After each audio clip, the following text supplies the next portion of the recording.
కోట శ్రీనివాసరావు ఎంతో మంది లెజెండరీ యాక్టర్స్తో నటించారు. ఆయన్ని ఎన్నో అవార్డులు వరించాయి. అయితే ఆయనకి ఒక కోరిక మాత్రం తీరని కోరికగా మిగిలిపోయింది. జీవితంలో ఎంతో విషాదాన్ని కోట మోశారు.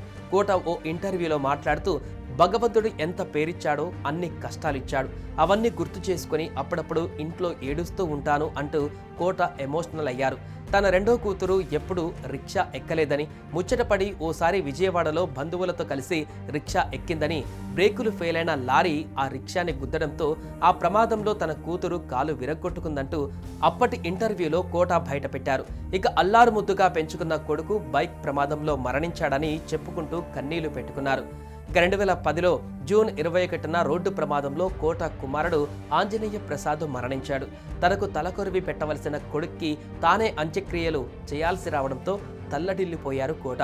మర్చిపోవడానికి ఇదేమైనా జ్ఞాపకమా, జీవితం ఎలా మర్చిపోతాను అంటూ చాలా ఎమోషనల్ అయ్యారు కోట.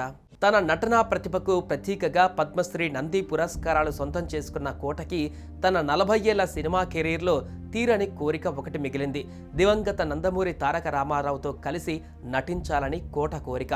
తన 40 ఏళ్ల సినీ ప్రయాణంలో సీనియర్ ఎన్టీఆర్తో కలిసి ఒక్క సీన్లోనైనా కలిసి నటించలేదే అన్న బాధ ఆయనలో ఉండేదట. సినిమా ఇండస్ట్రీలోకి ఎంట్రీ ఇచ్చాక ఈ అవకాశం కోసం ఆయన 18 ఏళ్లు ఎదురు చూశారట. కానీ అది నెరవేరలేదు. కోట శ్రీనివాసరావు సినిమాలలోకి ఎంట్రీ ఇచ్చే టైంకే ఎన్టీఆర్ రాజకీయాలలో బిజీ అయిపోయారు. ఆ తర్వాత రీఎంట్రీ ఇచ్చినప్పటికీ కేవలం 3-4 సినిమాలలోనే నటించారు ఎన్టీఆర్. చివరికి ఆ సినిమాలలోనూ కోటకు అవకాశం రాలేదు.